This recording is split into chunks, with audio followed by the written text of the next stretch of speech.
안녕하세요. 오늘 우리가 함께 나눠볼 이야기는 바로 하늘에서 내려온 생명의 떡입니다. 요한복음 6장에 나오는 예수님의 아주 파격적인 선언인데요.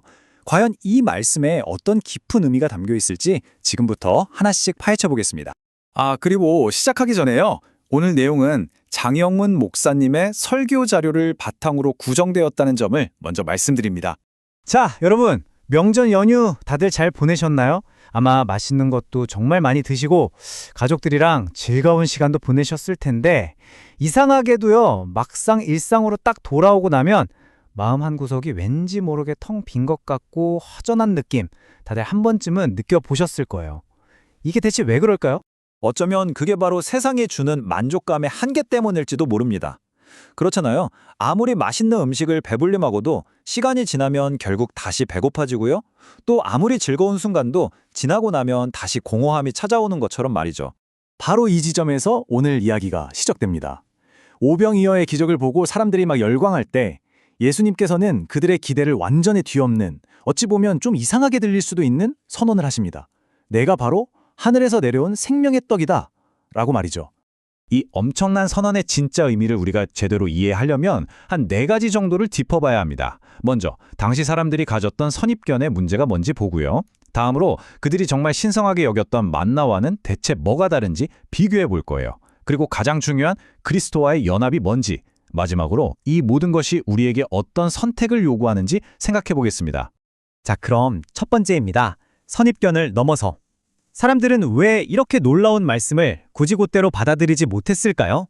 그 이유는 사실 너무나 간단했습니다. 바로 선입견이라는 벽 때문이었죠. 사람들끼리 막 수군거리는 소리가 들리는 것 같죠? 아니, 저 사람은 목수 요셉 아들이잖아. 우리 그 부모도 다 아는데 어떻게 자기가 하늘에서 내려왔다고 하는 거야? 보세요. 그들이 가진 익숙함과 아는 지식이 오히려 영적인 진실을 보는 눈을 가려버린 겁니다. 바로 이 지점이에요. 사람들의 눈에는 예수님이 그저 평범한 목수의 아들로만 보였습니다. 하지만 예수님 스스로는 자신의 정체성을 하늘에서 온 떡이라고 선언하셨죠. 이 어마어마한 차이, 이 간극이 바로 불신이라는 두꺼운 벽을 만들어버린 겁니다. 이런 사람들의 반응에 대해서 예수님은 아주 중요한 영적인 원리를 하나 알려주세요. 믿음이라는 게 우리가 머리로 계산해서 믿어야지 하고 결심해서 생기는 게 아니라는 거죠. 마치 아주 강력한 자석이 쇠붙이를 확 끌어당기는 것처럼 하나님 아버지께서 우리를 강하게 이끌어주시는 은혜가 있어야만 가능하다는 겁니다. 자, 그럼 이제 두 번째 주제로 넘어가 볼까요? 예수님께서 자신을 유대인들이 그토록 신성하게 여겼던 만나와 비교하시는데 이 부분이 정말 흥미롭습니다. 이 둘의 차이가 여기에 딱 정리되어 있네요. 둘 다 하늘에서 왔다는 건 같아요. 공통점이죠. 하지만 목적과 결과를 보면 이게 완전히 다른 이야기입니다. 만나는요, 육신의 생명을 잠깐 연장시켜주는 역할이었을 뿐이에요. 그래서 그걸 먹었던 사람들도 결국엔 다 죽었죠. 하지만 예수님이라는 이 생명의 떡은 우리에게 영원한 생명을 주거든요. 그 결과가 죽음이 아니라 바로 영생이라는 겁니다. 엄청난 차이죠. 예수님의 말씀은 그래서 아주 단호합니다. 너희 조상들이 그렇게 자랑하던 만나, 그거 먹고도 결국 다 죽지 않았느냐? 라고 하시면서 만나는 근본적인 죽음의 문제를 해결해 주지 못했지만 자신이라는 떡을 먹으면 영원히 살 거라고 선포하신 거죠. 이건 마치 탐험가 프리티오프 난센의 이야기와도 좀 비슷해요. 그가 러시아 대기근 때 수백만 명에게 빵을 나눠줘서 생명의 빵이라고 불리는 영웅이 됐잖아요. 정말 대단한 일이죠. 하지만 그의 빵으로 목숨을 구했던 사람들 역시 결국 세월이 흘러 죽음을 피할 수는 없었습니다. 바로 이 부분이 결정적인 차이입니다. 세상의 위대한 영웅은 빵을 나눠줌으로써 사람들의 육신을 잠시 살리지만 예수님은 스스로 빵이 되셔서 우리 영혼을 영원히 살리신다는 겁니다. 뭔가를 주는 것과 자기 자신이 그것이 되는 것은 정말 차원이 다른 이야기죠. 자, 이제 어쩌면 가장 이해하기 어려울 수도 있지만 또 가장 중요한 부분으로 넘어가 보겠습니다. 도대체 이 생명의 떡을 먹는다는 게 대체 무슨 뜻일까요? 예수님의 이 말씀 때문에 사람들은 정말 큰 충격과 혼란에 빠졌습니다. 뭐? 자기 살을 우리한테 주어 먹게 한다고? 이게 도대체 무슨 소리야? 그들은 이 말을 문자 그대로 물리적인 식이냉리처럼 오해해버린 거죠. 당연히 예수님이 말씀하신 먹는다는 건 그런 문자적인 뜻이 아니었겠죠. 이건 아주 깊은 비유입니다.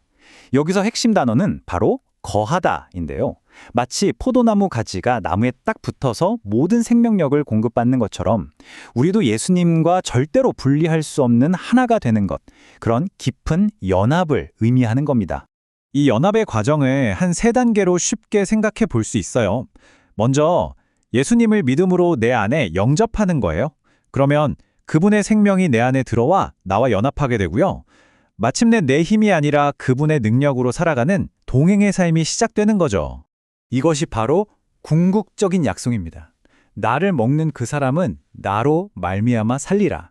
그러니까 그리스도인은 자기 힘이나 자기 의지로 버티는 사람이 아니라 예수님 때문에 예수님으로 말미암아 살아가는 존재라는 겁니다. 그분의 생명이 곧 나의 생명력이 되는 거죠. 자, 이제 마지막 결론입니다. 이 모든 이야기를 들은 지금 우리는 어떤 선택 앞에 서게 되는 걸까요? 결국 오늘 말씀은 우리에게 3가지를 결단하라고 말하는 것 같아요. 첫째, 나의 좁은 생각과 선입견은 내려놓고 하나님의 이끄심에 순종하는 것. 둘째, 먹어도 또 배고픈 세상의 만나가 아니라 영원한 생명을 주는 떡을 구하는 것. 그리고 마지막으로 더 이상 내 힘으로 아등바등 사는 게 아니라 주님과 깊이 연합해서 그분의 능력으로 살아가는 것. 바로 이 3가지입니다. 다시 한번 말씀드리지만 세상에 주는 떡은 우리에게 잠시의 만족은 줄 수 있을지 몰라도 우리 영혼 깊은 곳에 영원한 허기를 채워주지는 못합니다. 오직 하늘에서 내려온 생명의 떡이신 예수님만이 우리 영혼의 그 근본적인 갈증을 완전히 해결해 주실 수 있는 거죠. 그래서 마지막으로 이 질문을 여러분께 드리고 싶습니다. 다시 시작된 일상 속에서 그 허전한 마음을 채우려고 또다시 사라져버릴 세상의 양식을 찾아 헤매시겠습니까? 아니면 우리 영혼을 영원히 만족시킬 수 있는 그 진짜 생명의 양식을 구하며 살아가시겠습니까? 그 선택은 오늘을 살아가는 바로 우리 각자의 몫입니다.